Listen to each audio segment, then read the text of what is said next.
Hey everyone, so this is my review of Emerald City Season 1, Episode 7, called They Came First. And basically what this episode is about is the wizard asks for the help of West when he wants to mount an attack on a village as his power is starting to be threatened. And this was a very interesting episode that got kind of sad near the end of it. And it just was really entertaining to watch, but I just didn't care for it that much as an episode. And one of the really sad moments were the moments where the wizard sent his guards out to go and collect all the little girls in the village, to then have West examine them to see if any of them could potentially be some of these new witches that the Witch of the South has created. And it turned out that most of them weren't. But then I was also really sad in the moments where West is slowly just starting to break down and fall apart at the thought of having to go to war again and watching all these new little girl witches potentially and probably die at the hand of the beast.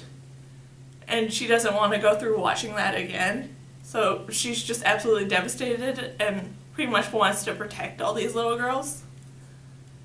But with that, I'm wondering how she ever got connected with the thought of thinking that the wizard would ever want to help these little girls.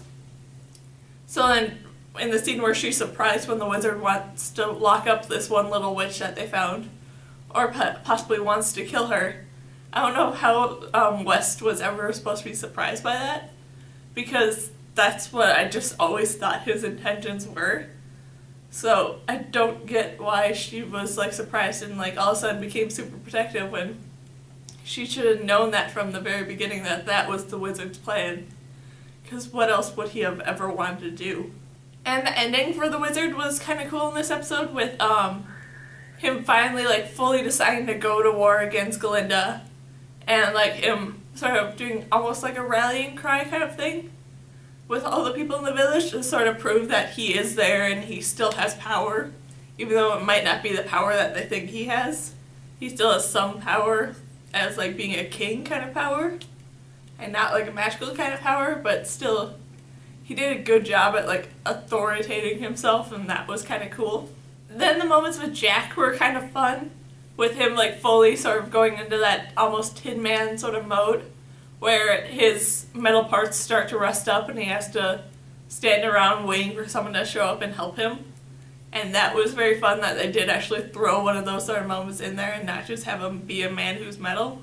Then the scenes with Lucas and Dorothy were okay, but they really kind of felt like they were repeating the same things over and over again.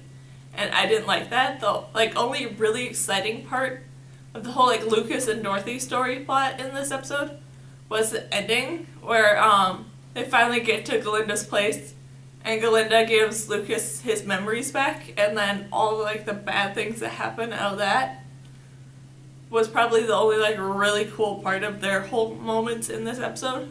Then I really, really loved the ending of this episode with West and the young witch who the wizard found. And the moments in there where it's kind of sort of hinted at that maybe Tip might be Ozma. And if that's true, I'm so excited that they are even bringing back in the King of Emerald City and Ozma too. So if that's true, yay. Because Ozma is probably one of my favorite non-essential characters in the Wizard of Oz world. But overall, this was a very interesting episode, but it probably wasn't one of my favorite episodes because it just wasn't anything I really wanted in an episode.